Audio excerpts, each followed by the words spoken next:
You're listening to the Casting for Fun podcast, the show that talks about entertainment, sports, music, and inspirational stories for all to enjoy. We're glad you could join us today. Sit back, relax, and enjoy the show. Now, here is your host, Albert Pineda. Welcome back, everybody, to another episode of the Casting for Fun podcast. I am your host, Albert Pineda, and this week's episode is for Friday, October 6, 2023. Thank you for your patience for this week's episode. As if you're a longtime listener, you know that I usually do episodes on Wednesday, but I wanted to do this episode because I really wanted to take the opportunity to talk tech stuff.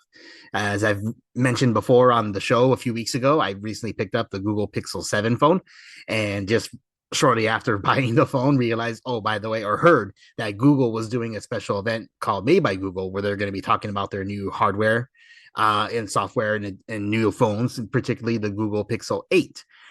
So I thought it'd be a really cool concept to talk tech on the Casting for Fun podcast, since I don't really talk tech enough. And to do so, I mean, the best person to probably ask would be my good friend Nick Turner, who's been on the show many times, as he's a big fan of Google phones, has a lot to say and offer opinion wise about Google, about tech stuff. So it's a fun conversation for Nick and I to have. In fact, it's conversations that we've had many times over the years, as Nick's been one of the first to actually really embrace and use Google phones and services.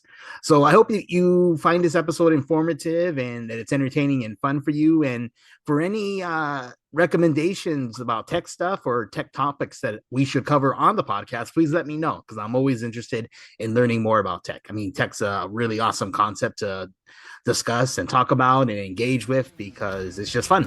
Okay, so here we go. This is my conversation with Nick Turner about the Made by Google event that just took place this past week.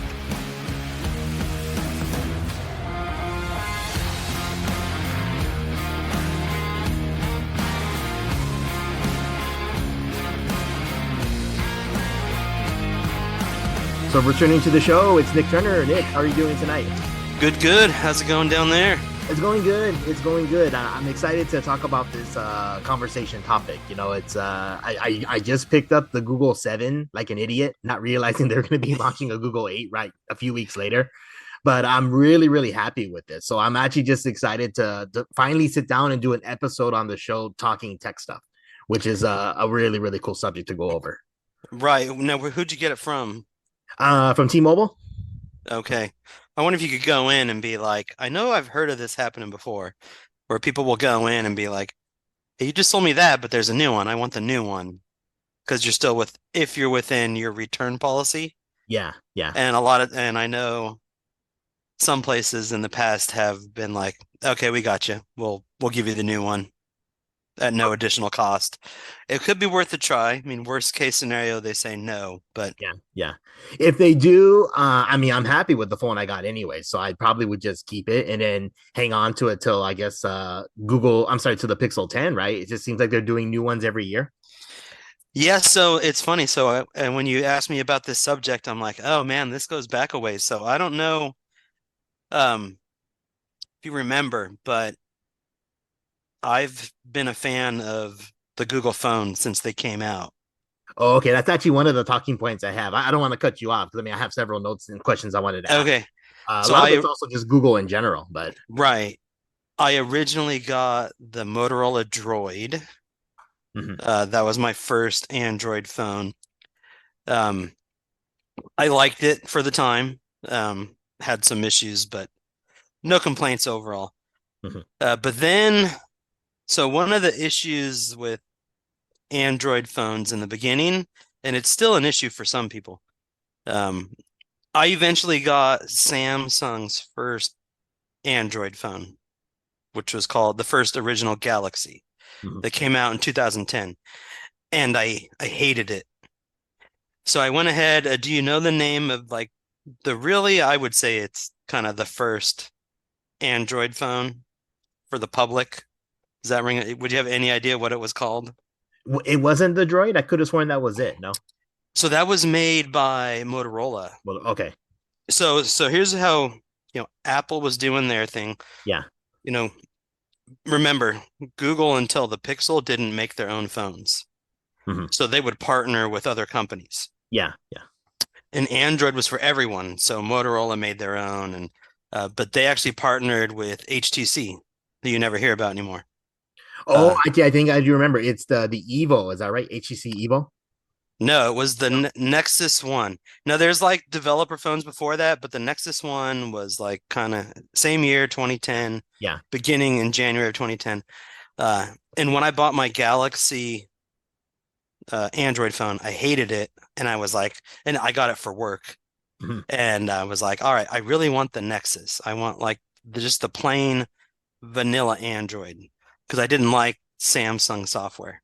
mhm. Um, so I have had Google phone since the Nexus One. That Like, does ring a bell now to me. Yeah, I think I do remember that. And then actually, the HTC Evo was my very first smartphone, which would have been the year right. after in 2011. Yeah, so then Google would and then they partnered with Samsung to create the Nexus line. Mhm, So they had Nexus One, Nexus S. The Samsung one was called the Galaxy Nexus. Then LG made a Nexus phone. Motorola made one, up to like a Nexus 6 by Huawei in 2015. mhm. And so generally every other year I would get a phone. Um, and then Google started making their own phone. Now, the reason I wanted the Google phone, and this is the problem that's still around today, is all these years they were improving the software and coming out with great features, and the Google phones would get the update right away. Now, this is one of the benefits of an Apple phone at the time, where when Apple came out every year with their new update, every phone got it. But like to get an update on a Samsung phone, Google would release the update, but then Samsung had to like create that for their software and every brand. But if you had the Nexus phone, you got the update right away. So you got all the new features. And I still remember there were times where I would be like, my software was a year and a half ahead of people whose phones they just bought, like high-end phones, but they were like 3 versions of Android behind. And so the reason I realized then was, hey, I just want to go with whatever phone Google's making, is because I want the improvements right away. I don't have to wait. Like people would buy phones and they'd already be outdated technically, Mhm. software wise. So when they switched to the Pixel brand, like trying to compete with Apple head on in 2016, I got the first Pixel, and I've kind of done it every other year. So anyway, so I've been down on the Google phone back to the beginning. Oh, very cool. That's something I do remember about the time that when we were living together in Covina. It Yeah, kind of brings me back to that era when tech stuff was really coming out and actually really exciting stuff too. And yeah, obviously our very good friend, mutual good friend, Marcelo Ambriz was a huge Apple fan, so right. he would be big on the Apple products. But it just seemed like lots of cool tech was coming out at the time, and what I always remember was how much you were really pushing for Google products and services. Like the bare minimum, everyone should have been using Gmail for their email account, Right. things like that of that nature. And then you even sold me on Google Music, so I abandoned iTunes and started purchasing MP3s back when we still could through the Play Store. So the question I wanted to ask you, just going back a little bit, then we're going to go back to the phones, is what would be the appeal of Google as a company and all the services and products that they offer? Like today or years ago? Years ago, and then I guess still today, because I mean, even to this day, you're still just a huge fan of what they offer, right? To a degree. So years ago, one, it was free. Um, Apple made good products, but if you were really into the software was better on Android, in my opinion. Mhm. Um, for hacking it, and like your brother Fernando helped me root one of my phones, and you could load different versions on it. Um, I just like that everything syncs. So I still remember when I got when I got that Galaxy phone. I was still working at Master Supply California Pools, and it was a company phone, and everyone else got iPhones, and Mhm. I was the only one that got an Android phone. And I had to go to the Orange County office to pick it up.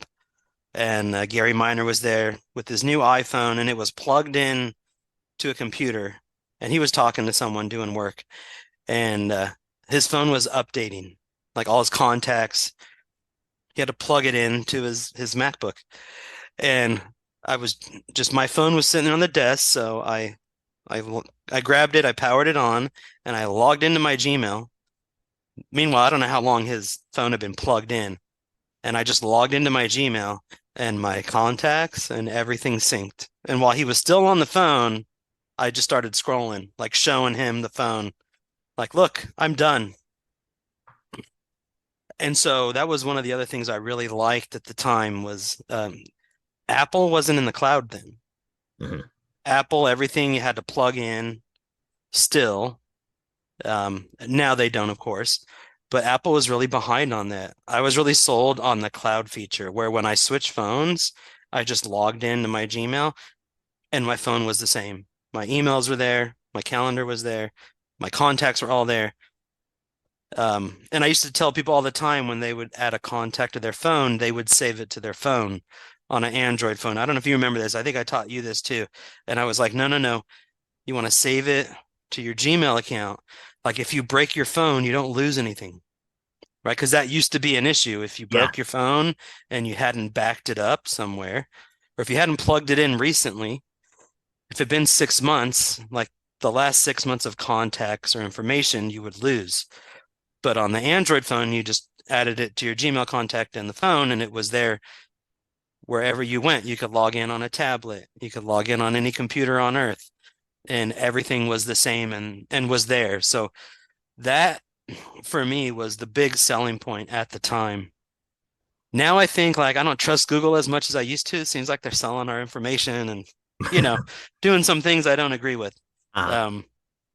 So I still like their product, but the company I don't like as much as I used to overall. Well, that makes sense. That makes sense. Yeah. When you were telling that story about like syncing your contacts and just having it access to, to your Gmail account so that you always have it, it just kind of makes it's funny to me that some people may still even like, they have that message like new phone, who dis? When like, you didn't have everything backed up. I shouldn't be an issue anymore in today's modern tech, but some people I guess still aren't doing it.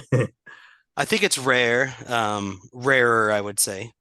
It's still people probably like our parents. Yeah. I'm pretty sure people younger than us aren't having that problem. Yeah. Because they've grown up more. But it's just funny because in the phone wars, so it's funny. I was listening to a video about the new Pixel phone, and one of the things the guy pointed out is like, the Pixel phone is not going to be the best phone on the market hardware wise, but the software is going to be the best phone software wise.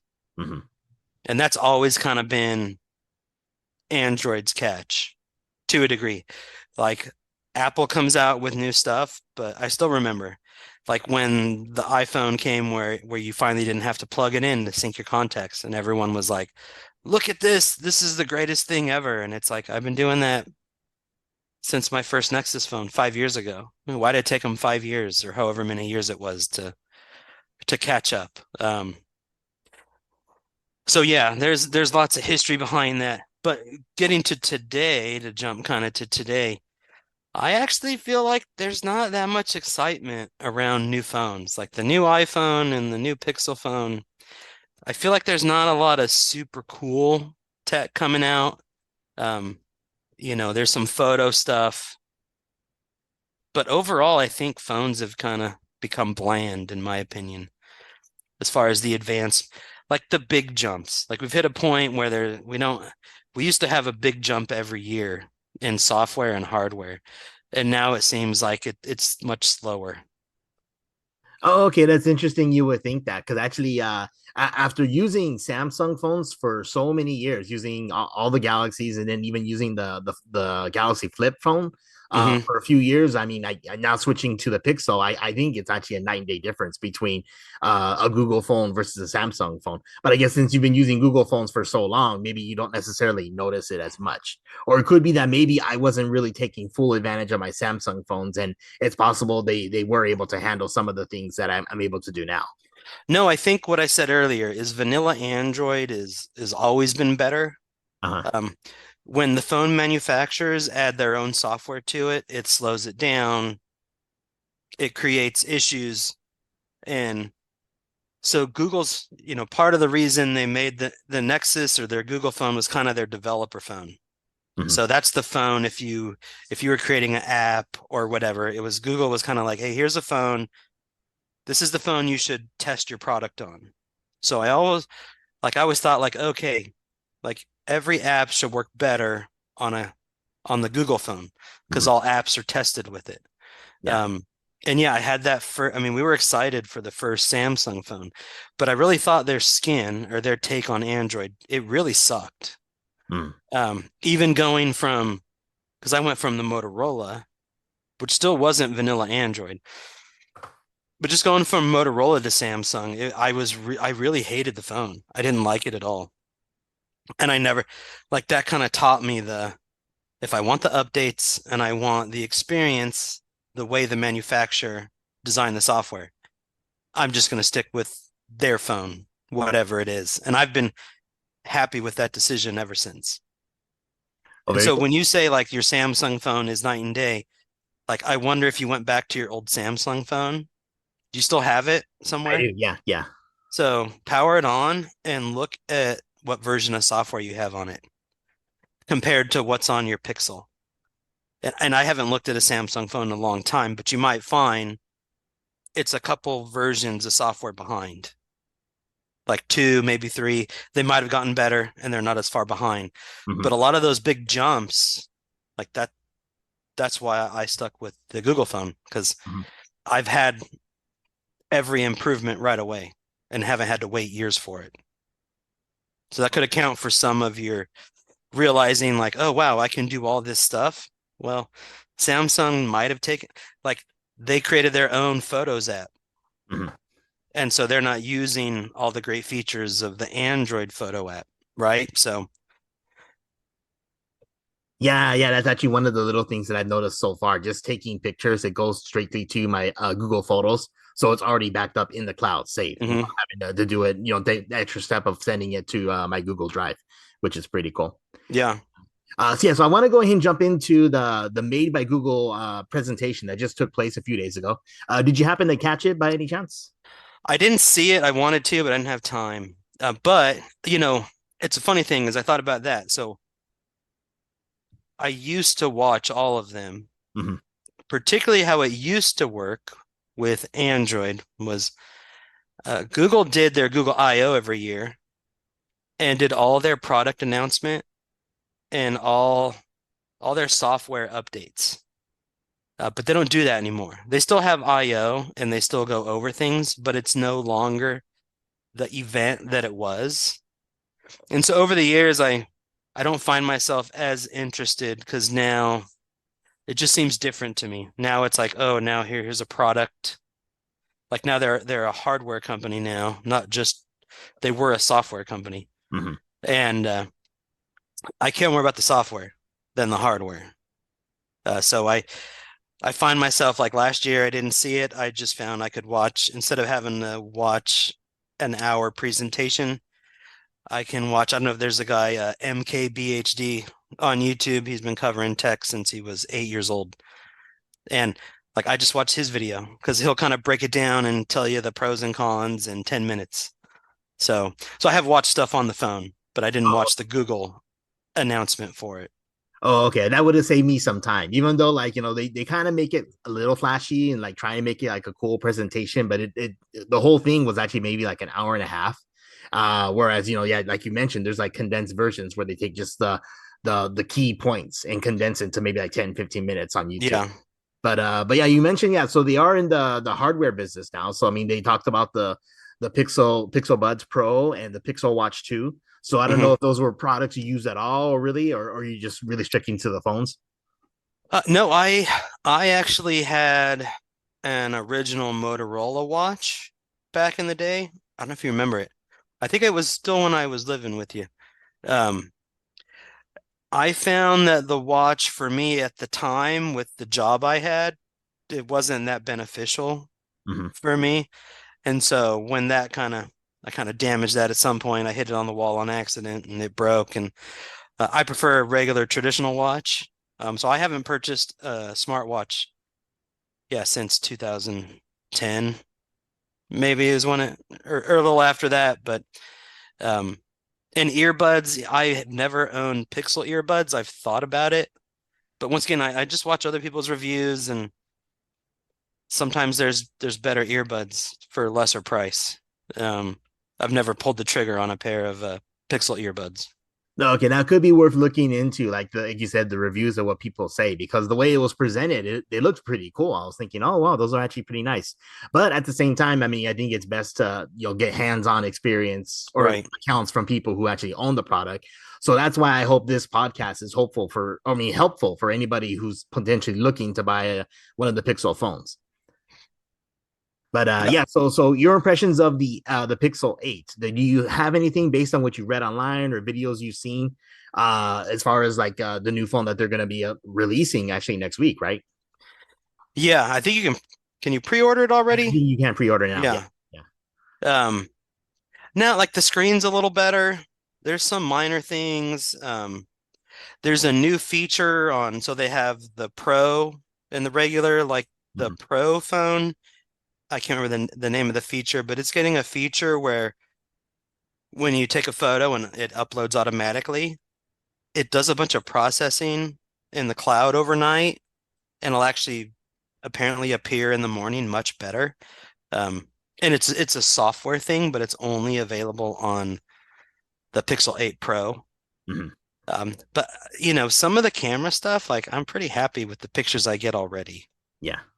So even though it's better, I'm pretty happy with my Pixel 7 camera, and I assume it's a software thing that they're doing this. So I don't know if you know this or remember, but there was a time where when you bought, I think it was the Pixel 2 or 3, you had unlimited photo backup storage when you bought the phone. So Google has a history of saying, hey, buy our new phone and we'll give you kind of this new free feature that's only available on this phone.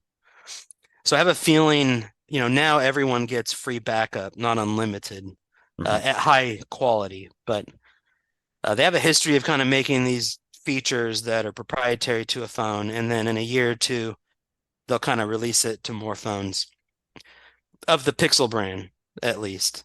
So, but no, as I was watching the review of the phone, like if I had money and could afford it, I'd love to have the new phone because it's slightly better. Mhm. But I don't think, like, to your question of, oh, you just bought the 7, I don't think there's a lot you would notice in going up to the 8 personally. If you could get it, like if they would do it, like I said, if you asked T-Mobile, like, hey, I just bought it, but now you got a new phone coming out, if they would change it, I would do that. But I don't think if you don't get it, I think you'll still be perfectly happy with your Pixel 7. Oh, very cool. Very cool. Well, the one feature that I have been playing with is the Magic Eraser, which again wasn't available on the Samsung phones that I had been using, Right. the most recent Flip 3. So it's actually been pretty cool. I mean, I just used it at my Avery soccer game, just to erase some of the other kids in the picture. I was like, oh, cool, just have her. Some of the pictures came out just a little bit blurry where I had been erasing. So I guess the Pixel 8 is gonna fix that. So I guess as the technology continues to develop, we're gonna get more and more clear, like being able to erase properly. But again, the feature I think is still really, really cool. And then apparently they're gonna be adding it to videos where you can actually eliminate background noise. So like the audio magic eraser is what it was called. So that'd be a Yeah. pretty cool feature too, I think, for videos. But again, I don't do videos as much as I do pictures.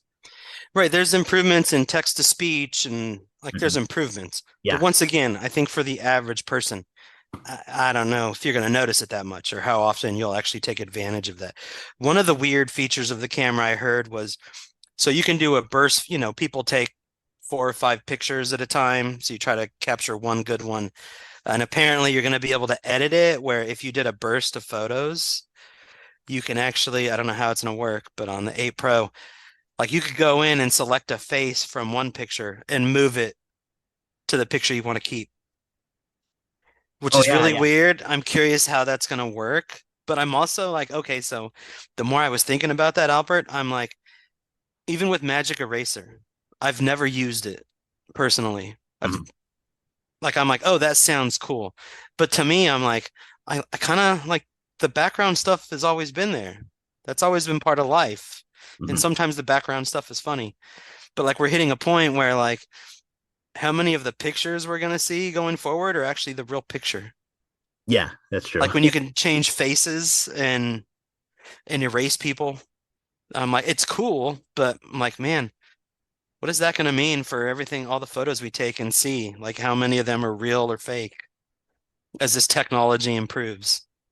No, that's a valid point for sure. But actually, I could say for family pictures and stuff like that, it's actually kind of cool feature to have. I think the best take feature where you can change faces, because when we try and do pictures with the kids, like they never cooperate, and I'm like standing there thinking, "Oh, come on, Allison, just take the picture. I'm done. I don't want to do this anymore." So I know, we can but just just take think one about and then just change so they're smiling. Perfect. Then we just one take and it's good. it's just funny though, but think of all the memories you have of looking at family albums of friends or your own or relatives, and it's like, oh yeah, this was a great picture, except X kid, and we all laugh at like you get a laugh out of it, like, oh, that would be great, but like what a memory. Like that's the memory is like, oh yeah, it was hard. Like that's the reality of life, not the fake. We edited it. But I totally agree. Like a nicer picture is gonna be better. No, yeah, yeah. So it will be interesting to see how things continue to progress. But I do agree with that point, Nick, of just that it may not be as big of a jump from just year to year. So I think I'm cool of maybe just sticking with the phone for a couple years and then when the time comes, get the next version of it. But yeah, but I've been really, really happy with just the Pixel 7 and some of the features that I've noticed that I couldn't do before. Like for instance, when I send a text message and I'm talking about like a specific event, it can allow you to create an event right there on the spot in your text that would Right. Google Calendars, which I'd never seen before. So seeing something like that, which is kind of cool. And then also, if you have addresses in your contacts, I don't know if you have this or not. I used to have, I still have Allison's old address in Hawaii under her Hmm. contact, and it gives me like like weather updates and things like that in Hawaii. Oh yeah. Yeah, so I Yeah. think Google still thinks that Allison is in Hawaii, which is kind of Right. funny because I have her address there. That's true. I've seen some of those features. I mean, there's still so much I don't use every day. Mhm. Part of me is like, oh, I'm not, there's a lot of cool stuff, but in my day-to-day life, it doesn't benefit me for what I'm doing. So it's cool, but I really want, like, my frustration with phones is why isn't battery life better? We keep making phones smaller. Like, my complaint on hardware is I'll take a bigger phone if I get double the battery life. Like, it's not going to be bigger than a phone 10 years ago. Mhm. So it's still going to be smaller, but like, yeah, this trying to make it super sleek and smooth. I'm like, give me more battery life. And my other complaint is memory. All phone companies have screwed us on memory in phones. You can finally get you can get a Pixel with the terabyte of memory, but you got to spend an extra couple $100 on it, like more than it would cost if you bought the terabyte of storage on your own. Yeah. So, um, yeah, those are my. I think we could be so much further along if we have more battery life and more physical storage space. I do a lot of cloud storage, but now they're charging us for more cloud storage. So like Google Photos used to back up everything at a full size for free. They reneged on that years ago and was like, hey, if you're grandfathered in, you can still have unlimited photos, but we're going to shrink the size and quality of them unless you want to pay more. And so I wish, what is your, I'm just curious, how much storage is on your phone? 128 gigs. So it's pretty good size. I think that's good amount. I'm I, using only about maybe like 40 gigs right now. right. But I think with the modern world we live in, where you might download a movie for a kid on your phone, you might want to save music onto your phone so that if you have no signal, you still have offline music streaming. Like you can save YouTube videos on your phone. So same thing. So if you're offline or on a plane, you're not streaming. I'm like, one, for so many years it was 16 and 32, and then 32 and 64, back when 128 we could have had for like $15 more. Yeah. So that's still one of my beefs is now we have a terabyte, but now they charge us an arm and a leg for it. And I'm like, you guys. Uh, but yeah, just and more sensors. Okay, so one thing, the new Pixel has basically a temperature sensor built in. I don't know if you heard that. I saw that in the presentation. Yeah, yeah. You can actually potentially use it as a thermometer on yourself, right? Yeah, no, I think they're not selling it at that. So MKBHD's review, you actually select like the type of material you're gonna want the temperature of. Mm-hmm. Like if it's, I don't remember all the names, but woods, metals. There wasn't one for human or skin. Oh, So okay. he was kind of saying like, okay, you could like which one would you use? It seemed my guess is because of COVID, that's kind of where that's going to lead to Mm-hmm. is that you could check your temperature, which I think is awesome. I don't know why it's taken so long to not have more sensors like this in our phones. 10 years ago, like this stuff was talked about. Um, and it's just taken this long to finally get something like that. I don't understand why, but I want more sensors, more battery life, and more storage in my phone, and we could do a lot more with them. Mm-hmm. Would the temperature sensor also work for cooking? I was a little confused about that. I th I think so, but once again, so I actually have a temperature gun I use for work. Mm-hmm. I replace people's thermostats and we check to make sure their heating and air is still cooling and warming. And it's a gun you can buy on Amazon for a couple bucks. People use them for cooking. And you just point it at something and pull the trigger and it gives you the temperature. It doesn't matter what it's made of. You can point it at wood, metal. So I don't understand why in the phone you have to select the type of material. It could just be that'll be something like a year or two from now they'll figure out because this is new to them. It's a new part in the phone. It's a new software they're creating. But yeah, I don't know. I think that's where it's going to go is where you'll eventually there'll be a phone where you point it at anything and it'll tell you that temperature. It also you have to be really close to it, Mm-hmm. which like with my gun, I could point it 20 feet away at something and get the temperature of it. But all in time, yeah, I think we will get there for sure. Very cool. Very cool. One other feature I wanted to bring up that I thought was kind of cool that I just recently discovered with the Pixel phone that I have now is I had to go to my daughter's soccer game without Allison because she had to work, and my in-laws wanted to come to the game, but I didn't know the name of the park or the address. I just know where it is because I take her there all the time. So I went there early, and then I actually looked it up on Google Maps, and Google actually prompted me to actually take like a panoramic picture. And then as soon as I did, it did like an actual like pinpoint that the address, the name of the park, everything. So Oh yeah, yeah, I yeah. sent it to my mother-in-law so she can find it. It was actually a really, really cool feature. I loved it. But at the same time, I guess that's an example of yes, Google has so much information about us and what they're actually doing with it. But it's still I thought it was a really, really cool feature that I'd never seen before on a phone. So that was one thing that kind of like, really got me excited for using the Pixel phone. Okay, so this has actually been around. This feature has been around since one of the Nexuses, and it was Google Lens, if I remember right. Uh-huh. Which was like, yeah, point your camera at something and it will search the internet to find out what it is, where it is, Mm-hmm. like point it at the San Gabriel Mountains, and it can identify by the tree lines and different variables, Mm-hmm. like where you are. That's only improved to what you see today, where now it doesn't have to be like a major landmark to identify. Like you can point it at a house or anything and it will potentially find it. And then going back years, so this actually came into a privacy concern. Uh, it was so good, Albert, that you could point your camera at a person and it would find them online. Oh wow. And this is years ago. Uh-huh. And so the concern was like stalkers, bad people. Mm-hmm. Like you could just walk by someone and they don't even know you're pointing your phone at them and it could find them online, like their Facebook their whatever, Yeah. and you can find out information on them.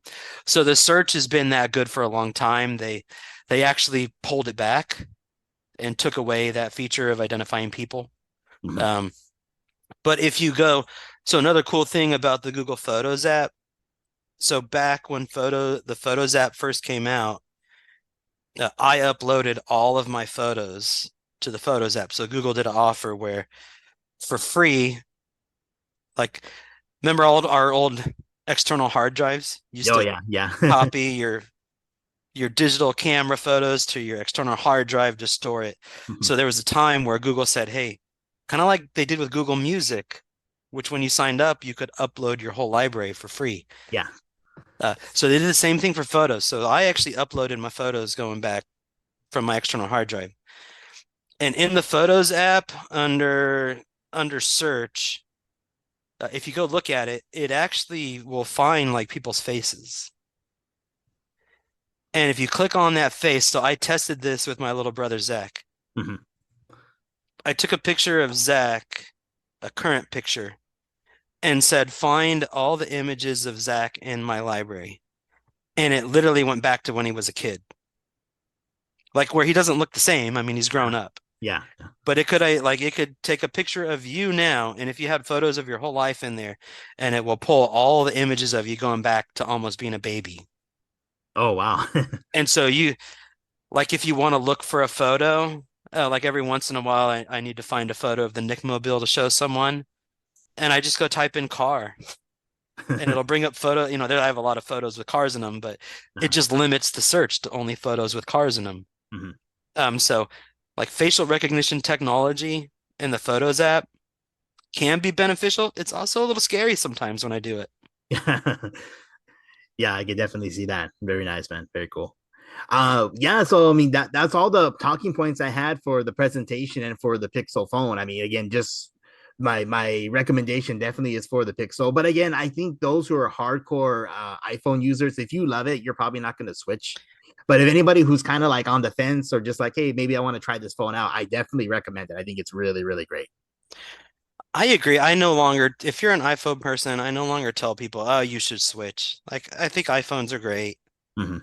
If your library and like that's one of the things about the phone wars that both Apple and Google, we didn't realize at the time, they kind of locked you in. Like if you had so much money invested in iTunes, like why switch? Now you have a whole different thing.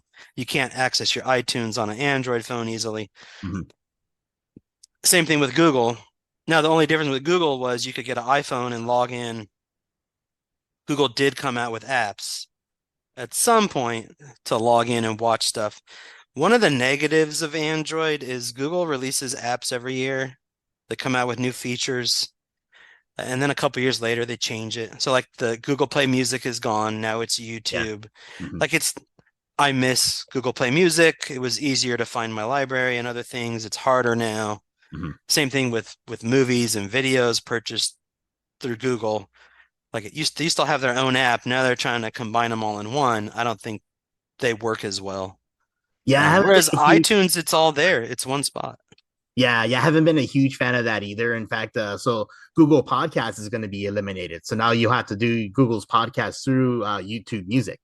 Right. So like, I mean, Google Podcasts has been one of my favorite streaming apps. In fact, it's probably my number one for listening because that's what I use as Right. far as my own podcast goes. But I think Spotify will probably take its place once it's officially gone. But yeah, so I guess like the changes like that, like sometimes it's kind of like, I like the way it was before. I don't understand why you had to change it. Yeah, like so text messaging apps, I don't know how many they have now. They've always had like two or three Android text messaging apps from Google. Mhm. Like, I don't know if you know this, you can actually set it up so that you can text message from the web browser Oh from yeah. your phone. Uh-huh. Um, so that's a cool feature if you work at an office, and it's just nice that you can just click on another tab, send a quick text. It's almost like doing an instant messenger chat. Yeah. Very convenient for people that work at desks. So there's lots of little things and there's stuff we don't even know about because we don't work in a place where we could take advantage of it. But Oh yeah, yeah. if you're an Apple person, be happy. Stay with Apple. If If you don't care, you want to try to, I've done Apple and Android. I switched to Apple for work for a while. It didn't work for me. But I went full Apple for like a month and I had nothing but problems with how I'm set up because everything was through Google. I have a Google Voice number, and Google Voice sucked on the iPhone. That was the main thing that made me say, all right, I just can't do it. I'm now missing stuff. So yeah, if you like it, yeah, I'm fine with trying new things. I think that's actually a good thing because you might miss out on something you don't know. Oh yeah, yeah, absolutely, absolutely. So I definitely don't want to just show blatant favoritism, even though I am preferring to use Android devices and Google. So I know Google. I'm sorry, Apple did a similar presentation a few months ago. I didn't do an episode about it, so maybe next year I'll invite Marcelo on to talk about it, or anyone else I know who loves Apple. Yeah, once again, I watched a video on the new iPhone. Just the same thing. Like, oh, it's like the software is improved, the hardware. Like back years ago, I remember we hit a point with computers where there was like many years where like computers didn't improve that much, in my opinion. We kind of hit a point where, and I remember when I bought a computer at the time, I was like, if I buy a really good computer, computers used to last like 2 years maybe. If I buy a really good one, this should last me like 5, and it was not going to slow down like they used to. And I feel kind of like that's where phones are, where you buy the Pixel, you buy the iPhone, you're going to be happy. You're getting a similar experience. It's just the software. What's your software preference? Very cool. Very cool. Did you have anything else about the Google phones or any other tech stuff you want to talk about, or just anything at all? No, I think that's good. I mean, we could ramble, but let's not ramble. That'll be boring. Well, we definitely have plenty of talking points to go over in the next couple of weeks, so I'm definitely excited to have. Oh yeah, I know. So no comment. Not just yet, but I mean, we're definitely going to get the crew together to talk some certain shows. I think it'll be really fun. Yes, indeed. Awesome. Okay, well, there's nothing else for tonight. We'll go ahead and wrap up. But thank you, Nick, for joining me and talking tech. Again, it's a topic I want to focus on more. It's actually a lot of people I think would be interested in it. And maybe if they learn something new from this podcast, awesome. So hopefully that was hopefully it's been informative for people to listen to us talk about the Pixel phone.